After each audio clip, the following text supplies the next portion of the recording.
ચાલુ કર. બોલો ભાઈ, તમારું નામ શું?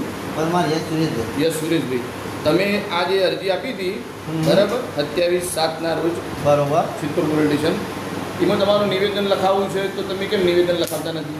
નિવેદન એટલા માટે નહીં લખાય, અરજી મને લોકોએ મારે તો પોલીસવાળા સાહેબ જે આવ્યા 112 નંબરની ગાડી. મારી વાત સાંભળો, તમે આપી છે વિશાલભાઈ રબારી અને ગમનભાઈ રબારી બિલિયા. તમે જમવા હોટલ ઉપર નાસ્તો કરવા ગયા હતા અને એમનું જે બિલ થયું એ તમે કોઈ મોબાઈલથી આલવામાં સર્વર ડાઉન હતું, કોઈ બિલ ના આલી શક્યા એ વાત હતી. બરોબર. એ તમારે નિવેદન લખાવું છે કે નથી લખાવું?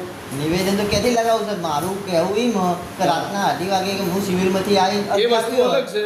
આ વસ્તુમાં હું તમને આ કહેવા માંગુ છું, આજે તમારી પાસે આ તમે અરજી આલી એ જ છે ને ભાઈ? જો હા ભાઈ, એ જ અરજી છે. બરોબર, એ જ છે ને. આ તમારું એ અરજી બરોબર, એ જ અરજી છે. આ તો અમે તમારો જવાબ લખાવવાનો છે. એટલે શું જવાબ લખાવો પડે આમાં? હું તમને જે જવાબ કહું એ અને તમે જે લખાવો એ બોલો.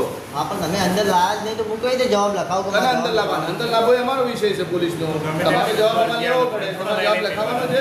ના, મારે જવાબ નહીં લખાવવાનો. બરોબર. કારણ કે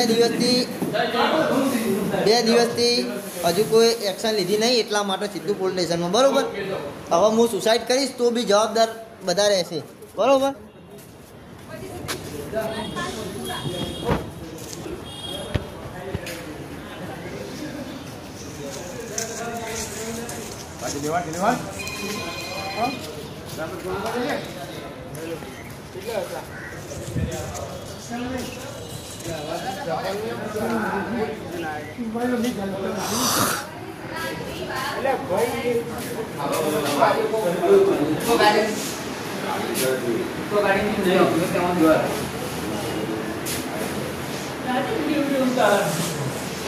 ઉતારવાનું શોખ છે એટલે